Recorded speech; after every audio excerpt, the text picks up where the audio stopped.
aneno ko obila bende oseliko kanyo gi gik mabede jatend piny Kenya nolieko duche manyoro. Inyalo neno ka samoro nyalo lero pi mano ducha. An aparo ni piny no oseduore chon, to king'iyo kaka itimoga siasa pile pile Kenya kae,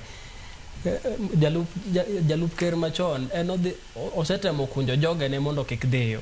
Gima nanya wacho ni maduong' ma wanyalo rito en niya, kogik chieng' Jumapil kaka wajatim ga pile ka pile, odhi bede kanisa mane koba wach. Lakini adier mantie en ni functions idhi neno ka dhi bedo maber.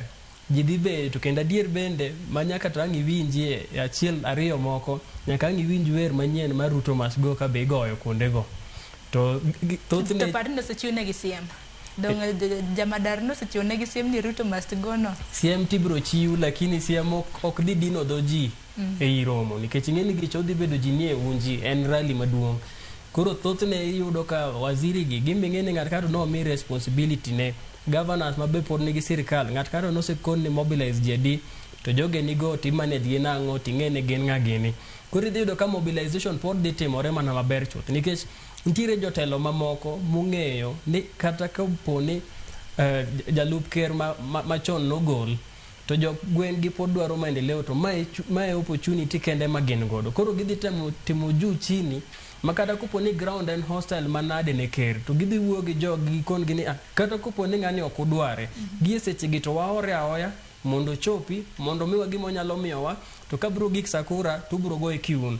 To jok makelo koko gi gin jok madhiro political interest gi gie seche gi, mondo ang' ginyis ni dong' nuneno ka an kara ker nok nyal biro.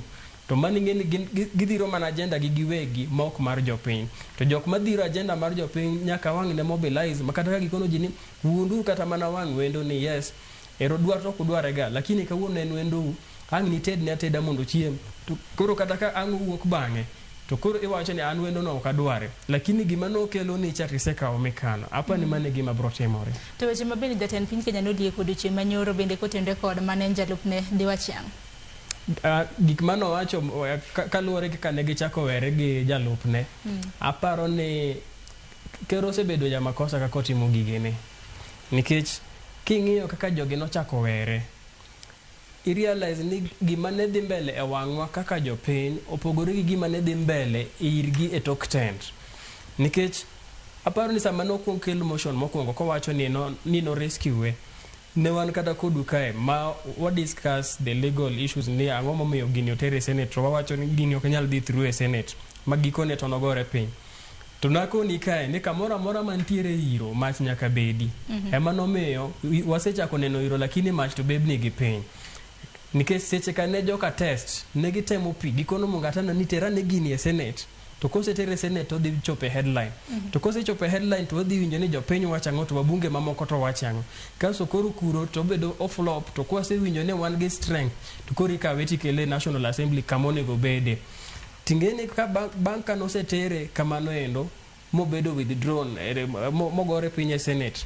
Kapoko okete National Assembly, king'iyo ker masani gi Moi, gitiyo gi script achiel. And divide and rule, kasto bende oko communicate ga through en, makata kawuono pod wan surprise gimomiyo gigi no chung mowacho gi kende. Moi ka ne dwaga timo gimoro marach kata ma technical, bi wote mane wuoyo. To mane mosebedo ka waneno gi ker masani, ka ntiere gimoro ma technical modwa notim, tibiro mana winjo ka Oscar Sudi mowachi arambe moroyo gweng' gi kochacha. To ntiere arambe manowuok ka Oscar Sudi wacho ni jalup ker ma wan godo sani ni in the next 2 weeks oonge, en wadhi gole, to kwase gole to wadhi keto Kindiki. To ji nokawe lightly ni ma to Sudi omer kaka pile. To kane pok okawo ndalo ariyo, to motion noseketi kendo bedo signed overwhelmingly. Koro ma nyiso ni gigi kaka ne gidhi mbele, jogi nong'e lweny mane gin godo, to ne gipande. Emomiyo ineno ka chieng' ma ker ne timo press ne State House, owuoyo. To the same night, bang' kotieka ni less than 1 hour, to jalup ne bende timo press ne kanye, Mombasa.